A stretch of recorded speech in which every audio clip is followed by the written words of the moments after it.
நடிகர் தாடி பாலாஜி அவர்கள் தமிழக வெற்றி கழகத்துல என்ன அவாய்ட் பண்றாங்க அப்படின்ற மாதிரி ஓப்பனா ரீசன் இன்டர்வியூல பேசியிருக்காரு. அதாவது என்ன தமிழக வெற்றி கழக நிகழ்ச்சிகள்ல வேணும்னே அவாய்ட் பண்றாங்க, தளபதியை என்ன சந்திக்கவே விட மாட்டாங்க.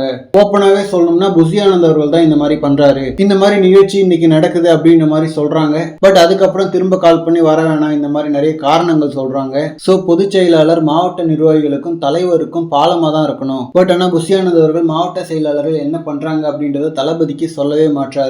அண்ட் என்ன அவாய்ட் பண்றதுக்கான காரணம், புசி ஆனந்த் அவர்கள் பண்ற நிகழ்ச்சியில நான் போனேன், அங்க இருக்கிற மக்களோட கவனம் என் பக்கம் திரும்பிடுது, சோ ஃபுல் ஃபோக்கஸ் அவர் பக்கம் இருக்கணும் அப்படின்ற ஒரு பொறாமையில தான் இந்த மாதிரி பண்றாரு. சோ சீக்கிரமாவே நான் தளபதியை சந்திச்சு இதெல்லாம் சொல்லுவேன். அண்ட் நாளைக்கே அவர் கூட்டி இந்த மாதிரி இன்டர்வியூல பேசினியாமான்னு கேட்டா ஆமான்னு தான் சொல்லுவேன். ஏன்னா என்ன மாதிரி நிறைய பேர் டிவிகேவுக்காக உழைச்சிட்டு இருக்கோம். பட் ஆனால் அது தளபதியை ரீச் பண்ணவே மாட்டுது. டிவிகே மக்கள் இயக்கமா இருக்கிறப்போ ஈசிஆர்ல நடக்கிற எல்லா நலத்திட்ட உதவிகளுக்கும் நான் போயிருக்கேன். இப்போ மாவட்ட செயலாளராக இருக்கிற ஈசிஆர் சரவணன் அவர்களோட எல்லா நிகழ்ச்சிகளுக்குமே நான் போயிருக்கேன் அப்படின்ற மாதிரி புசி ஆனந்த் அவர்களை ஸ்ட்ரெயிட்டாவே அட்டாக் பண்ணி பேசியிருக்காரு. அண்ட் தாடி பாலாஜி அவர்களை தொடர்ந்து அவாய்ட் பண்றாங்கன்றது நமக்கு பார்க்கும்போதே தெரிஞ்சதுதான். சோ புசி ஆனந்த் அவர்களுக்கும் இவருக்கும் செட் ஆகல போல. அண்ட் மக்கள் இயக்கமா இருக்கிறப்பவே நிறைய நலத்திட்ட உதவிகளுக்கு இவர் சீஃப் கெஸ்டா வந்திருக்காரு தான். நாமளே அதெல்லாம் நிறைய வீடியோஸ்ல பார்த்திருக்கோம். பட் சீஃப் கெஸ்டா தான் வந்தாரு, இவர் பணம் போட்டு எதுவும் உதவி பண்ணல. சோ சீஃப் கெஸ்டா வந்ததுக்கெல்லாம் பதவி கொடுக்கணும்னு சொல்ல முடியாது. பட் இவர் டிவிகேல பயங்கர இன்ட்ரெஸ்டடா இருக்காரு. சோ இவர் எந்த நிகழ்ச்சிக்கும் வராம இந்த அளவுக்கு அவாய்ட் பண்ணணுமா அப்படின்ற மாதிரியான ஒரு கேள்வியும் எழுது.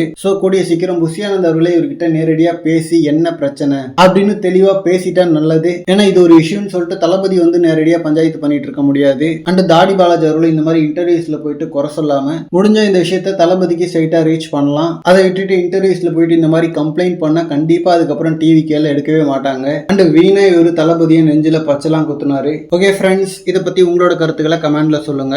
இந்த மாதிரி தளபதி பத்தின ஹாட்டான அப்டேட்ஸ்க்கு நம்ம விஜய் ஃபோர்ட் சேனலை சப்ஸ்கிரைப் பண்ணுங்க. தேங்க்யூ.